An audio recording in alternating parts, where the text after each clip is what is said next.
السلام علیکم ورحمۃ اللہ وبرکاتہ۔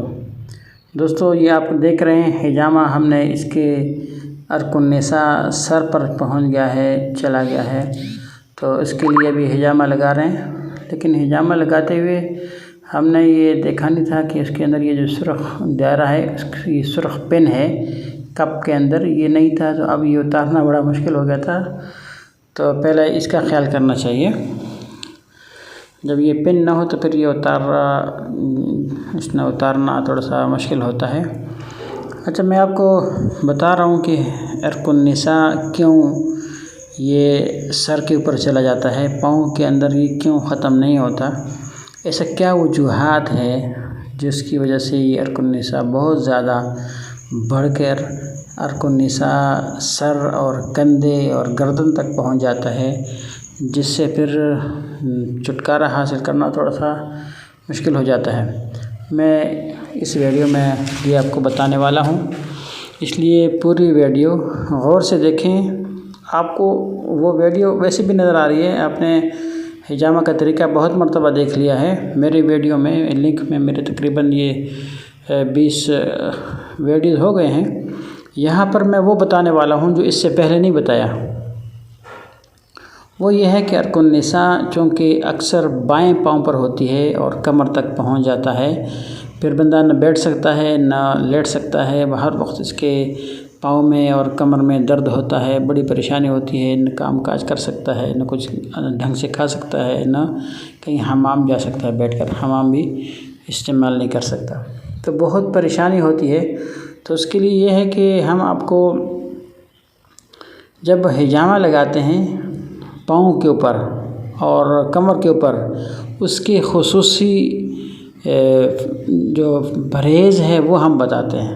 اگر اس پرہیز پر بندہ عمل نہ کیا تو پھر یہ آگے بڑھ سکتا ہے اور پھر گردن تک جا سکتا ہے۔ اس کے پرہیز میں نے پہلے بھی ایک مرتبہ ایک ویڈیو میں بتایا، اس کا لنک بھی نیچے میں دے دوں گا۔ پھر یہاں سے تھوڑا مختصر بتاتا ہوں کہ جب بندہ حجامہ لگاتا ہے تو اس کے لیے روزانہ یہ کام ہوتا ہے کہ وہ رات کو زیتون کے تیل سے مالش کرے، اور پھر دوسرا کام یہ ہوتا ہے کہ وہ 4 کام بالکل نہیں کرنے ہوتے ہیں۔ وہ یہ ہے کہ وزنی کام نہیں کرنا، نہانا نہیں ہے، گھر والوں کے پاس جانا نہیں ہے، اور اسی طرح سیڑھیوں کے اوپر نہیں چڑھنا۔ اگر یہ بد پرہیزی کریں گے تو یہ بیماری کمر سے نکل کر گردن تک اور سر تک آ سکتی ہے۔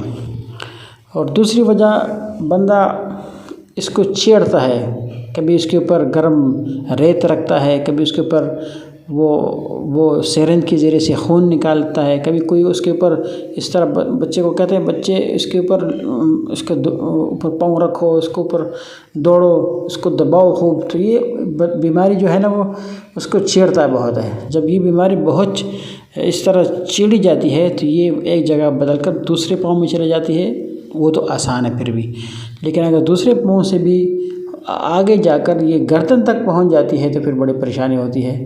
یہ دوست ہے، اس کو میں نے بہت مرتبہ حجامہ لگایا، 1-2 سال تک ٹھیک تھا، اب یہ تیسرے سال پھر آ گیا کہ پھر سے مسئلہ شروع ہو گیا ہے۔ تو یہ بڑی پریشانی ہوتی ہے کہ بندہ ٹھیک بھی ہو جاتا ہے اور بندہ بہت مطمئن ہو جاتا ہے، اور پھر جا کے بیماری اس طرح سے شروع ہو جاتی ہے تو بڑی پریشانی کی بات ہے۔ اس لیے اگر ایسا کوئی آدمی ہے جس کو ارک النساء ہو تو اس کو چاہیے کہ وہ اپنی بیماری پر خوب پرہیز کے ساتھ عمل کرے، اور پھر انشاءاللہ زیتون کے تیل سے مالش بھی کرے، اور 2 ہفتے میں انشاءاللہ مکمل ٹھیک ہو جائے گا۔ اب اگر اس کے سر پہ چلا گیا ہے تو اب یہ کیا کریں، کس طریقے سے ٹھیک ہوگا؟ یہ آدمی اب 3 مرتبہ حجامہ لگائے گا۔ یہ جو گلاس جہاں میں نے لگائے ہیں بالکل ہو بہو یہیں پر 3 مرتبہ ہر 2 ہفتے کے بعد 3 مرتبہ حجامہ لگائیں گے، اور اسی طرح 3 ہفتے تک اس کا پرہیز ہوگا، جو حجامہ والا جو ارک النساء والا پرہیز ہے وہ کرے گا، انشاءاللہ یہ اپنی بیماری سے چھٹکارا پا جائے گا۔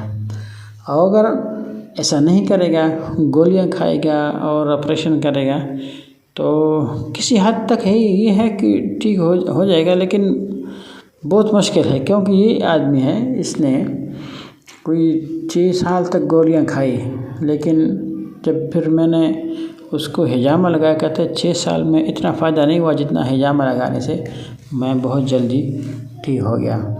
تو اب حجامہ تو بہت ضروری ہے، آپ خاص طور پر عرق النساء کے لیے۔ تو یہ عرق النساء اور اوپر چلا گیا ہے، اس کا ابھی ہم شوگر بھی چیک کر رہے ہیں کہ شوگر اس کا ہے کہ نہیں ہے، کہ سر کے اوپر حجامہ چلا جاتا ہے تو شوگر کا بھی خطرہ ہو سکتا ہے۔ تو یہ دیکھو اس کا شوگر تو میرے مشین میں ایسے دکھائی دے رہا ہے کہ اس کا شوگر کوئی نہیں ہے، پریشانی نہیں ہے۔ تو ایسے مریض کا شوگر بھی چیک کرنا چاہیے کہ شوگر ہے کہ نہیں ہے۔ تو اگر شوگر ہے تو پھر پریشانی اور زیادہ ہو جاتی ہے، پھر پرہیز اور بڑھ جاتا ہے، دوائیاں اور لینی پڑتی ہے۔ اس کے لیے یہ ہے کہ بندہ اپنے آپ کو پہلے سے ہی ایسی چیزوں سے جو اس میں میٹھا زیادہ ہو اس سے پرہیز کرے تاکہ صحت مند رہے۔ دوستو، آپ کو ویڈیو کیسی لگی؟ آپ کو اگر یہ اچھی لگی ہے تو اس کو لائک کریں، اچھا سا کمنٹس کریں، جو بیماری آپ کو ہو وہ اس کے بارے میں ہمیں بتا دیجیے گا، ہم کمنٹس میں انشاءاللہ آپ کو اس کے بارے میں ضرور بتائیں گے۔ اور اگر ہم سے ہو سکا آپ قریب ہیں تو آپ کے پاس بھی آ سکتے ہیں حجامہ لگانے کے لیے، اور اگر آپ آ سکتے ہیں تو بسم اللہ، بہت آسان کام ہے، یہاں آپ کو حجامہ لگا دیں گے۔ آپ کو ہمارا چینل اچھا لگا، ویڈیو اچھی لگی تو ہمارے چینل کو سبسکرائب کیجیے اور دوستوں کے ساتھ اس ویڈیو کو شیئر کیجیے، آپ کو جیسے فائدہ ہو دوسروں کو بھی فائدہ ہو جائے، اور اپنے دعاؤں میں سارے مسلمانوں کو ضرور یاد رکھیے گا۔ اللہ حافظ۔